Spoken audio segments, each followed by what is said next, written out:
Welcome back जी। Programme देख रहे हैं आप सियासत और पाकिस्तान में हूं फैसल रहमान लाइव इस्लामाबाद से जी। अभी हमें ब्रेक में ज्वाइन किया जी। मैं तारुफ करा दूं, हमें आसमा अरबाब जहांगीर ने MNA है पाकिस्तान पीपल्स पार्टी से, ताल्लुक है पेशावर से। Thank you very much ma'am for being in the show ji. और उनके बराबर में थोड़ी देर पहले हमारे साथ ज्वाइन किया कामरान खान ने, MNA है वज़ीरिस्तान से। ये नॉर्थ से या साउथ से, ये मुझे क्लियर कर दे। नॉर्थ वज़ीरिस्तान से जनाब। Thank you very much Khan sahab for being in the show. गुफ्तगू हमारी चल रही थी जी, थोड़ा सा एक ही ब्रेक हुई थी, हार्डली 5-7 मिनट्स की बात थी। कुछ अब बात करते हैं इंडिया के पॉइंट ऑफ व्यू से कि इंडियन एग्रेशन जो इस वक्त चल रही है, खास करके उनके जहाज़ों का पाकिस्तान में आना, और फिर इंडियन पॉलिटिशियंस की तरफ से काफ़ी हार्श स्टेटमेंट्स, और फिर जिस तरीके से उन्होंने एक सिंपैथीज गेन कर ली विद दी वेस्ट, खास करके अमेरिका की तरफ से भी, गॉर्डन ब्राउन भी आया, बरतानिया की तरफ से भी हम देखते हैं, और इजराइल तो हमेशा से उनका एक साथी है।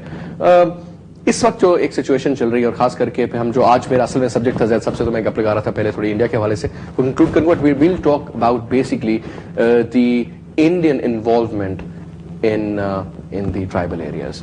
तो थोड़ी सी बात जाहिर से हम कंप्लीट करके तो खान साहब आपसे और आसमा साहब आपसे भी हम बात करेंगे कि इनका इस वक्त क्या है, ये जिनको हम सो कॉल्ड तालिबान कहते हैं, या ये जो हार्ड कोर एलिमेंट्स हैं, इनको कौन फंड कर रहा है और ये क्या कार्रवाई। इंडिया तो हर चीज़ उठा के हम पे इल्जाम लगाते हैं। आज हम थोड़ी फैक्ट्स एंड फिगर्स से बात करेंगे जनाब। जैसे आपसे गुफ्तगू हो रही थी अभी थोड़ी देर पहले कि इंडियन प्रोवोक करने का उनका एक फॉर्मूला। आज मैं यूट्यूब पे कुछ चीज़ें देख रहा था और काफ़ी सारी उसमें आपको भी माशाल्लाह बड़ी दुआएं दी गई, मुझे तो खैर मुझे भी बड़ी इज्जत बख्शी गई इंडिया की तरफ से। लेकिन उसके साथ साथ जो अच्छी चीज़ें थी वो ये थी कि उनके जर्नलों ने 2-4 बात की। I couldn't figure out name, एक सिख थे साहब और एक साहब कोई और थे। वाज बीइंग वेरी एग्रेसिव कि हम ये कर देंगे, हमसे गर्दू में ब्रिज तोड़ेंगे और हम कश्मीर में हम ये करेंगे। सो ये दो जो एरियाज थे उन्होंने जो बोला था एग्जैक्टली इनकी जो आप देखें तो ये सीक्वेंस भी वही बनती है। फ्रॉम लाहौर अगेन वो जो मुरीद के वाली हम बात कर रहे थे, और जो इनका कश्मीर में जो सिलसिला है वो वहां पर भी।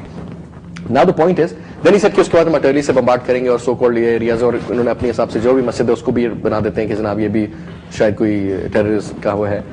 फिर इनकी एक मीडिया वॉर जो एक वेस्टर्न वर्ल्ड ने इनको बहुत सपोर्ट किया है। सो कपल ऑफ चैनल जिसमें वो एक दो इनकी लेडी एंकर्स थी जो कि CNN के साथ कोई उसका कोलैबोरेशन था उनके चैनल्स का। सो दे वर मैसिवली प्रोपेगेंडा कर रहे थे against Pakistan, against Pakistani nuclear capability basically. इस गुफ्तगू को हम फिर समेटेंगे, फिर हम दूसरी साइड पे आ जाएंगे ना। देखिए ना, जो बात हम आपसे फैसल पहले कर रहे थे कि इन लोगों ने वो जो 2 जहाज भेजे थे, बुनियादी तौर पर वो सिर्फ प्रोबिंग अटैक्स नहीं थे, उनको इस्तिलाह में अगर आप कहें तो वो फाइटिंग पेट्रोल्स थे, यानी वो आए थे बॉम्ब करने के लिए। But they were surprised and shocked to find Pakistan air force के इनको इंटरसेप्ट किया हमने बहुत जल्दी, बट इतना क्लोज थे बॉर्डर से वो कि फौरन वापस लौट गए। इन्होंने आज भी सियालकोट के पास कुछ अनकंफर्म रिपोर्ट्स हैं कि नारोवाल की तरफ उन्होंने एक पेनिट्रेशन की है, और हाई एल्टीट्यूड ड्रोन था या एयरक्राफ्ट, वो जल्दी से गुजर के चले गए, दैट बीइंग टेकिंग फोटोग्राफ्स, और हम रिस्पॉन्ड नहीं कर सके बिकॉज अगेन वो बॉर्डर के इतना नजदीक है कि चंद सेकंड में आके वो चले जाते हैं। ये बिल्कुल क्लियर बात है। और ये ड्रोन्स अगर इन्होंने इस्तेमाल किए हैं तो ये इसराइली ड्रोन्स हैं, बिकॉज तमाम ड्रोन्स और रेडार्स जो इस वक्त लाइन ऑफ कंट्रोल और सियालकोट और वर्किंग बाउंड्री के आसपास लगे हैं वो इसराइलीज हैं। हमें इसमें कोई शक नहीं है कि Indians are planning a strike. हमें एक बिल्कुल वॉर फुटिंग पे और उनके लिए तैयार रहना चाहिए, तैयार हैं हम अल्लाह के फजल से, और हमारा रिस्पांस यही होगा। इंडियन गेम प्लान ये है कि आएंगे, बॉम्ब करेंगे और कहेंगे चूंकि जमात दावा के मरकजों को यूएन ने दहशतगर्द डिक्लेयर कर दिया है, तो लिहाजा we have a right to do so, हमको प्रीएम्प्टिव स्ट्राइक का इजाजत है, हमने बॉम्ब किया और हम जा रहे हैं। फिर वो उम्मीद लगाएंगे यूएन पे और अमेरिका और ब्रिटेन पे कि पाकिस्तान रिटेलिएट ना करे। लेकिन यहां पे टेस्ट होगा हमारी लीडरशिप का। जहां तक आर्म फोर्सेस का ताल्लुक है, आई एम क्वाइट पॉजिटिव कि अगर इंडियंस आके हमें मार के जाते हैं, फिर वो भी चैन से नहीं, हम भी चैन से नहीं बैठेंगे, उनका दिमाग तो दुरुस्त कर दिया जाएगा। और इसमें एस्केलेशन होती है, कहां तक जाती है ये फिर अल्लाह बेहतर जानता है, क्योंकि इस क्लोज एनवायरनमेंट में जब इतने इंटेंस इमोशंस हैं, मीडिया दोनों तरफ से इंटेंस बैटल्स लड़ रहा है, और फिर फिजिकली ऑन ग्राउंड भी अगर इंगेजमेंट होती है हमारी, फिर इस इन्फ्लेशन, इस ये जो एस्केलेशन होती है, इसको रोकना इतना आसान नहीं होगा। So Indians should mind their business, be very careful what they are doing. दुनिया भी ये जो आके इंडियंस को सपोर्ट कर रही है इस वक्त, हो सकता है कि सिचुएशन इनके हाथ से निकल जाए। फिर हम अपना, अगर इंडिया की तरफ हमारी हाई इंटेंसिटी इंगेजमेंट हो जाती है तो नेचुरली हम पूरा वेस्टर्न फ्रंट अपना खाली करेंगे, will come to this eastern side. That was the initial plan कि if you want to come in from the western side we are gonna put फिर जो नेटो के साथ और अमेरिकन के साथ अफगानिस्तान में होगा, वो फिर दुनिया वो भी देखेगी। हम ये बात करेंगे जी, अभी उसी हवाले से हम बात करेंगे जी। रिसेंटली 2-3 अटैक्स हुए पेशावर में, नेटो के जो सो कॉल्ड उनके स्टोर्स आई वुड से, जहां पर काफी ज्यादा उनके सामान को चलाया गया और उनके ट्रक्स को तबाह किया गया और उनकी हमवीज को भी तबाह किया गया और उनके खाने पीने की भी स्टोरेज। इसमें एक बात हम जरा इंटरेस्टिंग ऐड करना चाहेंगे। देखिए, جو پاکستان آرمی ہے اس کی رسپانسبلٹی بارڈر ایریاز پہ ہے اور سوات کے اندر وہ سیکورٹی کے آپریشنز کر رہے ہیں. یہ جو لا اینڈ آرڈر مینٹین کرنا ہے اور یہ نیٹو کے ڈپوز ہیں, سٹورز ہیں اور یہ سارے علاقوں کی سیکورٹی ہے, یہ پولیس کے پاس ہے. سو جو کچھ یہاں پہ تباہی ہو رہی ہے, دس از اے سائن آلسو کہ ٹوٹل اے این پی کی گورنمنٹ جو این ڈبلیو ایف پی میں ہے وہ کولیپس ہو چکی ہے. ایسی کوئی ایڈمنسٹریشن نہیں ہے, کوئی مینجمنٹ نہیں, کوئی اے این پی والے تو موجود ہی نہیں ہے وہاں پہ, اس لیے کہ ان کو تو مار رہے ہیں, تحریک طالبان سے ان کی لڑائی ہو گئی ہے. So this is the responsibility of police. Army کا کام نہیں ہے کہ پشاور شہر میں آ کے پولیس کی ڈیوٹی کرے گی اور نیٹو کی چیزوں کی حفاظت کوئی آرمی کا کام نہیں ہے. اور اگر نیٹو کا پورا اسٹاک یہاں تباہ ہو جاتا ہے تو فبیہا, کیونکہ یہ کام پروونشل گورنمنٹ کا یا پھر فیڈرل گورنمنٹ کا ہے کہ ان کو اکوپمنٹ پولیس کو اتنا دے, ویپنز دے, سپلائز دے, کہ اگر وہ کچھ سیکورٹی کرنا چاہتے ہیں تو کریں. آرمی کا یہ کام نہیں ہے. ٹھیک. کامران صاحب, آپ سے پوچھنا چاہوں گا, اس وقت لاسٹ پروگرام میں بھی آپ سے بات ہوئی, تب بھی کچھ اسی قسم کی صورتحال پیدا ہو رہی تھی اور آپ سے بات ہوئی اور آپ نے کہا کہ جناب بالکل ہم لوگ تیار ہیں.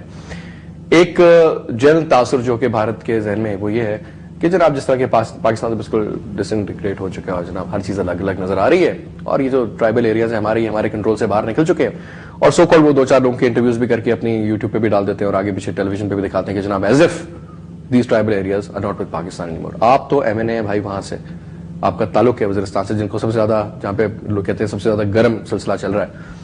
آپ سمجھتے ہیں کہ اگر وہاں سے پاکستانی فورسز کو ودرا کر, just in case worst case scenario کو ودرا کر کے بھارت کے ویسٹرن بارڈر پہ ڈال دیا جائے تو کیا ہوگا پورے کے پورے ٹرائبل بیلٹ میں؟ بسم اللہ الرحمن الرحیم. فیصل بھائی, پہلے تو میں مشکور ہوں آپ کا کہ آپ نے مجھے مدعو کیا اس پروگرام میں.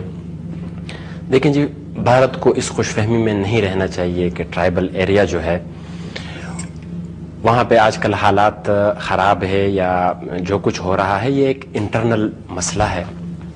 جہاں تک بھارت کی سوچ ہے وہ بالکل غلط ہے.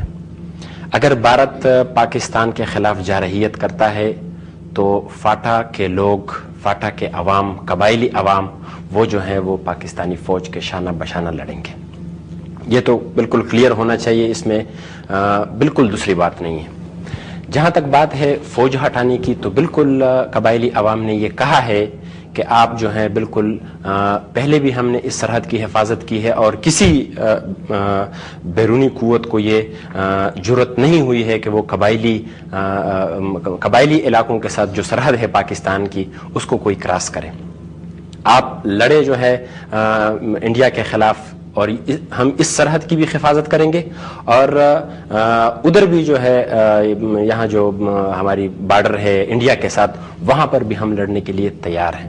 تو قبائلی عوام جو ہے وہ انشاءاللہ وہ ایک ایسی مثال قائم کریں گے جو مثالیں ہمارے سامنے ہیں. کشمیر کی مثال ہمارے سامنے ہے, 65 کی مثال ہمارے سامنے ہے. انڈیا نے اس وقت بھی یہ کہا تھا کہ ہم پتہ نہیں لنچ کا کہا تھا یا ناشتے کا کہا تھا کہ ہم گورنمنٹ کالج لاہور میں ناشتہ کریں گے, لیکن ان کا جو حشر ہوا ہے, جو حال ہوا ہے وہ دنیا دیکھ چکی ہے. میں سمجھتا ہوں کہ آج یہ جو غیر ذمہ دارانہ مظاہرے ہو رہے ہیں انڈیا کی طرف سے یہ نہیں ہونے چاہیے اور ہمارے جو حکمران ہیں, ہماری جو لیڈرشپس ہیں, میں سمجھتا ہوں کہ انہیں ایک بہت ایک سٹینڈ لینا چاہیے کہ یہ باتیں نہیں کرنی چاہیے کہ ہم جو ہے کسی ملک کے پاس جائیں اور کسی کو جو ہے یہ کہیں. ہمیں یہ سٹینڈ لینا چاہیے کہ ہم ایک آزاد اور خود مختار ملک ہیں. اگر کسی نے جارحیت کی تو اس کا منہ توڑ جواب دیا جائے گا. بس کلیئر کٹ میں سمجھتا ہوں کہ یہ ہونا چاہیے. ہمیں کسی کے پاس جو ہے جانے کی کوئی ضرورت نہیں ہے. اگر انڈیا لڑائی چاہتا ہے, ہم پرامن دیکھیں ہم نے ایٹمی جو دھماکے کیے ہیں وہ آپ سمجھتے ہیں کہ یہ جو ایکسٹریمسٹ ایلیمنٹس ہیں جو کہ پاکستانی فوج پہ حملے کرتے ہیں, سیکورٹی فورسز پہ حملے کرتے ہیں, کبھی روڈ سائڈ بامبنگ ہوتی ہے, آئے دن یہ ایک تماشا لگا لیا انہوں نے, اس میں بڑی قیمتی جانیں ضائع ہو رہی ہیں. کیا آپ لوگوں کو اگر امپاور کیا جائے وہاں پر اس ایریا میں, کیا آپ سمجھتے ہیں کہ آپ لوگ پاکستان فوج کی مدد کے بغیر یہ جو فساد کی جڑ جتنے بھی سو کالڈ ایکسٹریمسٹ ہیں ان کو نکال کر کے واپس جہاں سے آئے ہیں افغانستان واپس بھیجا جا سکتا ہے؟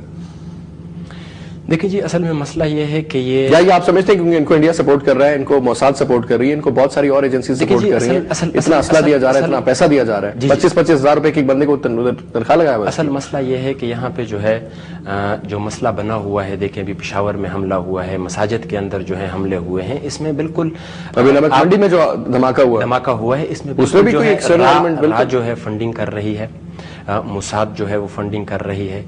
اور میں سمجھتا ہوں کہ انڈیا نے جو کنسلیٹ بنائے ہوئے ہیں خوست میں,